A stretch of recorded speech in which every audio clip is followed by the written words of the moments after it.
Emi Martinez sent awkward message by Aston Villa after Man United deadline day drama. It was a deadline day to forget for Emiliano Martinez after he saw a move from Aston Villa to Manchester United collapse. The Argentina international seemed to be heading for Old Trafford after sitting out of the 3-0 defeat against Crystal Palace on Sunday night. However, despite Martinez waiting for Manchester United to call on deadline day, the Red Devils opted to sign Sanne Lammens in an 18.2-minute move from Royal Antwerp instead. Aston Villa have now sent Emiliano Martinez a pretty awkward message on X, previously known as Twitter, after the dramatic deadline day saga. Innocent birthday message now has awkward feeling after Emiliano Martinez tried to leave Aston Villa, funnily enough. Today, Tuesday, 2nd September, is the South American's birthday, and it is now quite clear he wanted to spend it as a Manchester United player. However, it was Aston Villa who instead wished Martinez a happy birthday at the crack of dawn on Tuesday, which will be a bittersweet feeling for the Argentine. The 33-year-old still has a contract at Villa Park, which runs until June 2029. So unless another club comes in for his services, now might be the time to rebuild some bridges in the Midlands. Marco Bizot was signed to be a deputy for Martinez this season after the departure of Robin Olsen, and it remains to be seen whether Unai Emery opts to reintegrate the Aston Villa number 23 into the starting 10th after his antics. What Fabrizio Romano has said about Emiliano Martinez at Aston Villa IT does not appear as if Martinez has completely burned his bridges with Emery. Fabrizio Romano claims Aston Villa are happy to continue with the man born in Mar del Plata this season, who himself is prepared to stay at Villa Park and is not looking to force a move elsewhere, with the transfer window still open in several other leagues. However, seeing as Ruben Amorim now has Lammens, Andre Onana, Altay Bayindir, and Tom Heaton in his goalkeeping department, a move to Old Trafford no longer looks possible for Martinez. Aston Villa have emerged as the surprise package on deadline day after a somewhat uneventful summer in the transfer market. Evan Gassand arrived at Villa Park in a $26 million move from Nice at the beginning of August, and at one stage looked like the only piece of major business that Aston Villa would conduct this summer. The Villains have been forced to stay within their means regarding the Premier League's profit and sustainability rules for the second consecutive year. With this in mind, Jacob Ramsey completed a 42-minute move to Newcastle United in what many have perceived as a deal purely to balance the books at Villa Park. However, Unai Emery has welcomed 3 new faces in the West Midlands on deadline day, and here is what Aston Villa's strongest starting lineup could look like with all business. Concluded goalkeeper. Reportedly, Emiliano Martinez wanted to join Manchester United and was excluded from the matchday squad to face Crystal Palace amid speculation about his future. The Argentine did not secure his move to Old Trafford as Man United pursued alternative targets. And although he faces an uphill battle to regain Emery's trust, he remains the best goalkeeper at the club. Defense. Matty Cash and Lucas Digne will line up on either side of the defense. The pair have long since been the strongest performers in the full-back positions at Villa Park. Ezri Konsa would edge out Pau Torres in the central defensive pairing. The Englishman has started all 3 of Villa's Premier League fixtures heading into the international break.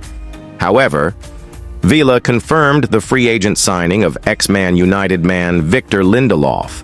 The Swede arrives with considerable top-flight and European experience and does narrowly make it into the lineup. Midfield. Boubacar Kamara sustained a hamstring injury in the 1-0 loss against Brentford, but even when the Frenchman returns to fitness, he would miss out on the strongest lineup with Yuri Tielemans slotting into the midfield. Tielemans was the only standout performer in the 3-0 loss against Crystal Palace last time out, and he ideally would line up alongside Amadou Onana at the base of the midfield 3. He would make way for new signing Harvey Elliott. TBR Football reported that Aston Villa sold the midfielder on their project on deadline day as they struck a loan agreement with an obligatory 35-meter purchase clause with Liverpool. Forwards. Villa supporters will be undoubtedly pleased to see that Morgan Rogers remained at Villa Park. Rogers was on Tottenham's radar heading towards the deadline. He will, of course, be named in the strongest lineup, but he will operate on the left flank with Elliott slotting in behind the striker. The striker will undoubtedly be Ollie Watkins, the 29-year-old who was constantly linked to Premier League. Rivals throughout the summer will lead the line for the Villains. Finally, Jadon Sancho agreed to move to Villa Park on loan until the end of the season after rejecting multiple offers to leave Man United throughout the transfer window. The 24-year-old will be tipped to replicate Marcus Rashford's impact in the West Midlands, and the forward will complete the strongest Aston Villa lineup. In a different time, Aston Villa could be riding a wave and cementing themselves as a contender for the Premier League title. The success of reaching the quarter-finals of the Champions League would tempt their wealthy owners into buying the best players to compete regularly on that stage. That can't happen now because of profit and sustainability rules, PSR, that are well-intentioned, but are in some cases throttling ambition. It is all based on revenue, so a club the size of Manchester United can finish 15th, but still blow Villa out of the water, even though Unai Emery's side finished 6th. This summer, United spent over 200 million on players, whilst Villa scraped around for loans and spent less than 30 million. At that rate, it will not take long for United to overtake, and there is next to nothing that Villa's owners can do about it. Damien Vitagini, Villa's director of football operations, posted on X once the window closed. The clubs with revenues and no results, they spend fast and spend stronger to wipe us from the top. The other harsh reality of PSR rules is that it's encouraging a league of players with little or no connection to the club they play for. It is much more profitable to sell a star who has come through the academy because it goes through as pure profit on the books. We've seen that with Jacob Ramsey at Villa, who was sold to Newcastle United. A club, ironically, who have similar issues with PSR elsewhere. West Bromwich Albion sold Tom Fellows to Southampton for 10 million.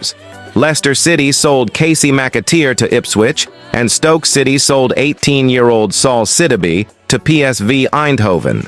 There are exceptions in the Midlands. Nottingham Forest were able to spend $100 million because of the increased revenue they expect from qualifying for the Europa League. The big question there is if head coach Nuno Espirito Santo is happy with the new players. Sporting director Edu has made his mark with these signings, but Nuno's recent comments suggest he hasn't been as involved as he would like. This is also a small window of opportunity. Forest have been burnt before and got a points deduction last year for breaching PSR. They will always be close to the line. Want a quick and expert